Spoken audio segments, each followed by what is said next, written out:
Hey, good morning. Happy Monday, September 28th, 2020. Monday morning quarterbacks. I expect flack, but I'm not the one. It's okay. I'm still a fan. Who dat? Sadly, the score against the Packers last night was 37-30. It was a close game. I fell asleep. I go to bed early a lot. I just couldn't keep my eyes open, and it was a good game. I'll watch what I missed later on today. And for those who are interested in following Joe Burrow, they ended with a tie. I don't have the score in front of me, but I think it was 27 or 34. Went into overtime and then ended in a tie. So I don't even know who's playing Monday Night Football tonight. I probably won't watch. But good morning. Happy Monday, fun day. I'm about to get ready to go for my morning run. And I'm looking pretty wretched this morning, but I wanted to get up and do a video before my son wakes up because he does his virtual learning, and I never know if I'm making a video when he might pop in and need some help with something that he's doing. So guess what? In about a month, I've been challenged to do a TikTok video. It'll be my first one. I may do one in between now and then. But I haven't done one yet, but this challenge is by one of my nieces, and she wants me to do the Renegade. Okay, so that's this new hot dance, TikTok dance, and I'm gonna do it. I may look like a fool doing it. I may look good doing it. 4 weeks from now, I'll be 50, and I'll be on TikTok doing the Renegade, so be looking out for that. I've already started learning the steps. I found a video, and I'm doing this like I'm going to a professional class. I'm going to watch this video 2 or 3 or 4 or 5 times a day. I'm writing, taking notes. I'm going to stand in front of a mirror and do it. I'm going to do it. And my niece that's challenging me, she's a dancer, and I think she has it down already, and she's tried to show me some moves, but she's really good, and I'm just intimidated. And she's got the moves down. That's all I can say. So I wanted to this morning just real quick remind everybody that I'm gonna post on my Facebook the Toughest Tie fundraiser for St. Jude's. It is a St. Jude's fundraiser, and the team or the funds go to St. Jude's is what I'm trying to say. And on this Facebook post that I'm gonna put on my Facebook, I have several times, but I'm trying to keep it going in case someone misses it.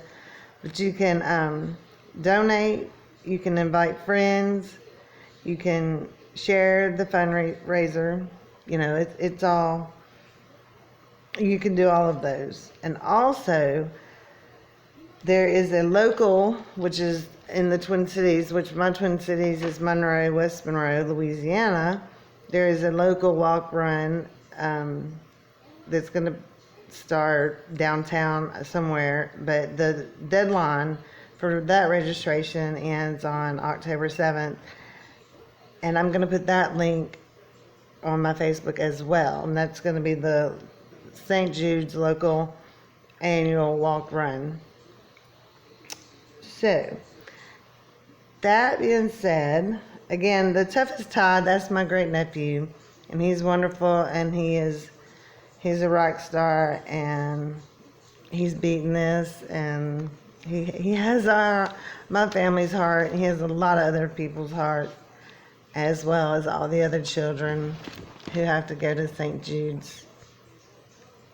And we just, we want to raise money or help raise money for the cause, for the families that,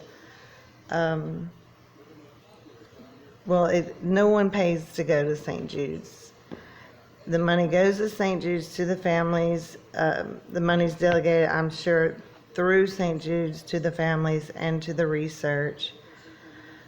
I'm not exactly sure when you do have a charity for St. Jude's, if you can pick if you want it to go to the research, or if you can pick that you want it to go to families and hotels or a specific family. So you can find all that out if you want to do a little research. And you can look online in so many places and find out about St. Jude's and the wonderful things that St. Jude's does. Also, I just wanted to say that when I put the post of the Toughest Tie fundraiser that my niece started, and she's got a beautiful little write-up about my nephew, and I'm going to start crying, so let me just let you know that real quick before I start crying, that it's a great write-up. She's a wonderful mother, and no one can... I had a brother who got sick with leukemia. I went through that as a sister, which is what her girls are going through. But as a parent, I don't know. I can't even imagine. But like I said, he's winning. But my heart hurts still, because I just hate that my niece is having to see this. And she's with that child dang near 24/7. And as any mother would be.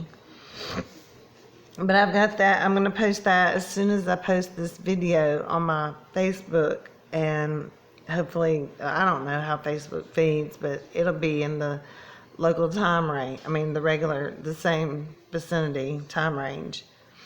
The three. The video that I'm making right now, the Toughest Tie fundraiser post, and the link to the local 5K, 1K walk run for Monroe, West Monroe area. Also, to talk about my other cause, which is the women in the prison systems. I don't really have so much information yet on what I'm really trying to do is start a cause and help women as they are leaving jail to have a position in a workforce and a place to live, because we don't want them to cycle back out of desperateness, because when they get out, that doors are shut in their face, or they may not have job skills. And there's going to be people that help people when they get out of jail, and there's going to be women that have job skills when they get out of jail. It's not like every woman in jail is just uneducated. But sometimes there are some women that go to jail for things that may be a lifestyle that they've had throughout the years, and they didn't get a formal education, or they may have had a bad work ethic at the time. So, but anyway, I found this write-up, it's a pretty cool thing. It's on opso.net/divisions, and it talks about the transitional work program in the Ouachita Parish local jail. I'm not going to read this entire thing, but it's very interesting if you want to look it up. But it basically talks about how some things I have mentioned before, that the prisoners are allowed to work and make their own money. It tells about where the monies go to. It may go to some child support or family support, restitution, and pay fines that may hinder their release, or they can use the money as what they call commissary store items. It's a strict program. It's very well run. It's the Transitional Work Program, TWP. There's zero tolerance for alcohol and drug use. They're tested daily, drug tested, alcohol tested daily.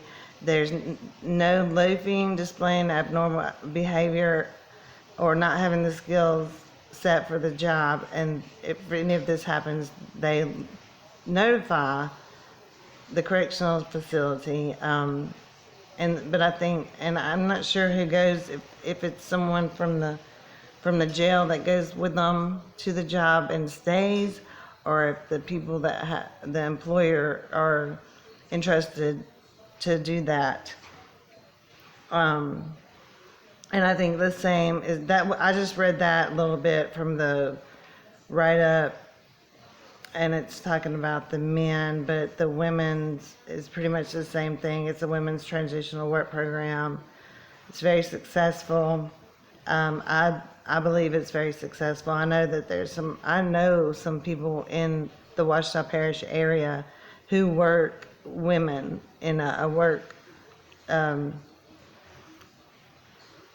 program during the day, and it actually can lead to a job after they get out, should they offer that at the time of their release from jail, if the position's available. And then it gives them experience, and then they can actually say, if it's not a job that they can go to when they leave the prison, and they can apply for another job and say, well, I worked here for this long, and give them a reference. And yes, people are going to know that there are felons coming out of jail, because you have to put that on your resume.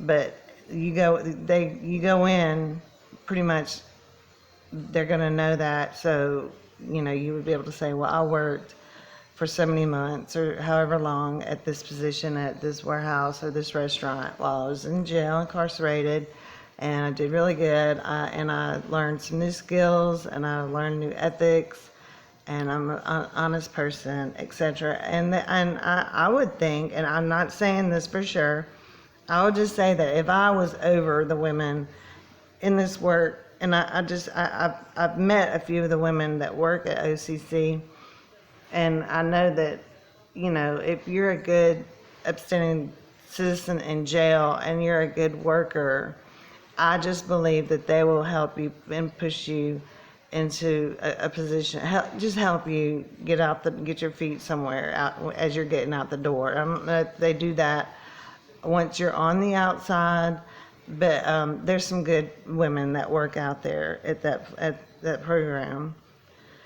So you can look this up if you have any interest in it. And again, I'm going to try to find. I'm kind of. I don't know how to approach. It's a sensitive subject. Calling around asking for housing, and it's a sensitive subject in that if someone asks me to call around, they're gonna ask questions.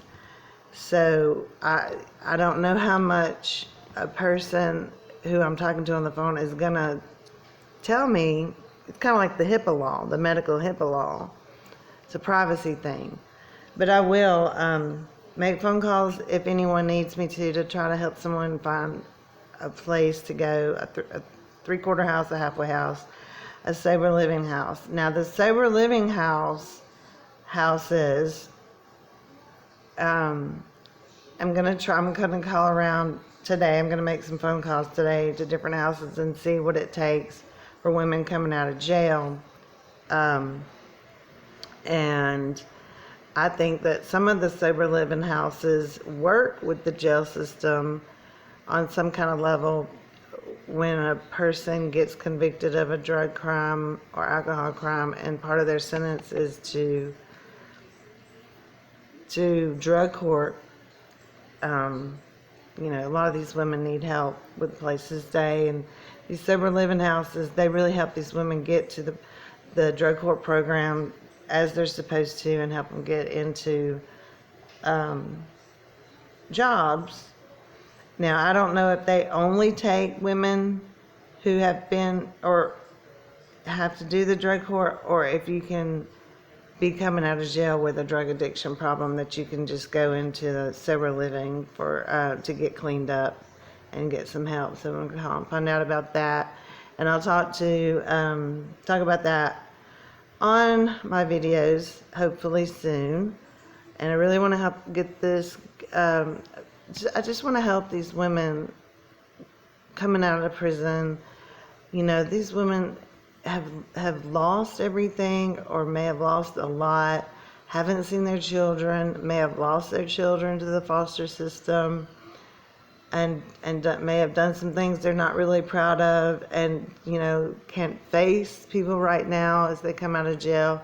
But they're people, and they matter, and they need help, and I want to help them in some kind of way, and I'm trying to get that boosted off. And so I'm asking people to like and share my videos if it makes sense to you, and if anybody wants to help with this kind of program, or if you want to help with the St. Jude's, that will be posted on my Facebook. So if you have any questions, or if you want to talk, or if you want me to plug your business, like and share.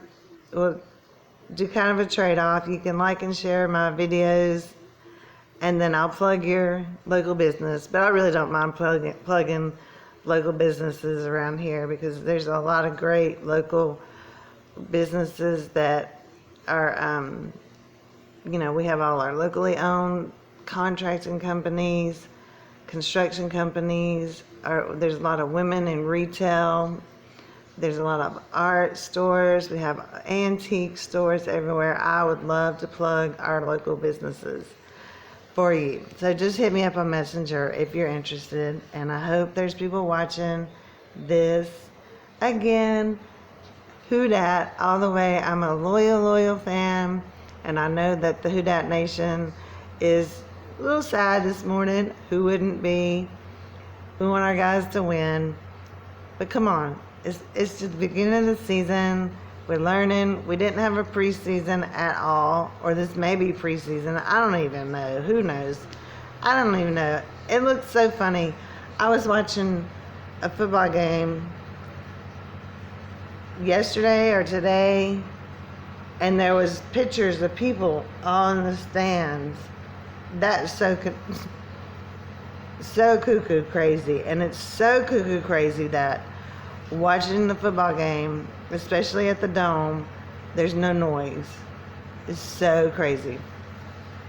So anyway, you guys have a happy Monday. And this is Myra. Love. Peace out. Have a good day. Bye.